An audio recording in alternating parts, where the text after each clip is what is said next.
Going back to the execution of this plunge grind, it is god awful.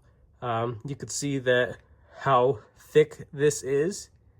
Holy shit, that is horrendously thick.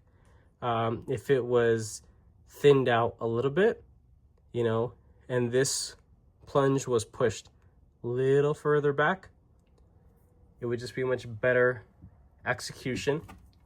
Give you an example of that. This is a little exaggerative. You can see the plunge grind is pushed all the way back here. This is the shoulder of the blade. And the edge, the heel, is all the way out here, up and out of the way. Now let's look at something a little bit tighter. Here we have a Sebenza Chris Reeve knives. And you can see how they really fluted, or not fluted, but just like really feathered it out.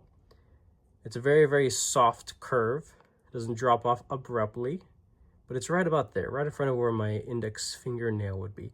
But you have all this room, all that room to sharpen away and be away with your stones to comfortably sharpen this knife. And it's not much a blade length. Probably knocking off this really sharp boot heel kind of hook thing going on here. It's it's a little exaggerative, a little design aggressiveness, and it's just not a big fan of it. I really do hope that they'll take the jimping that's applied there on the spine of the knife and apply it to the side of this thumb disc ledge. It's not much of a disc, but this, you know, semi-triangle platform here. I think that a little bit of jimping here on the side would definitely help out. Just getting a little traction, because you don't want to slip off of that. This isn't a knife that you can really deploy all that quickly.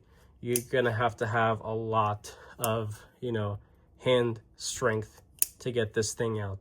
I hope to God that they did not actually produce this knife anywhere near what this thing is, because there are too many things going on here that are not so thoughtful in the ways of, you know, the customers.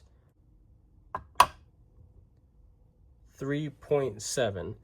Yeah, I think 3 or 2.9, 2.8 could be achieved if some effort of milling was put into the main body.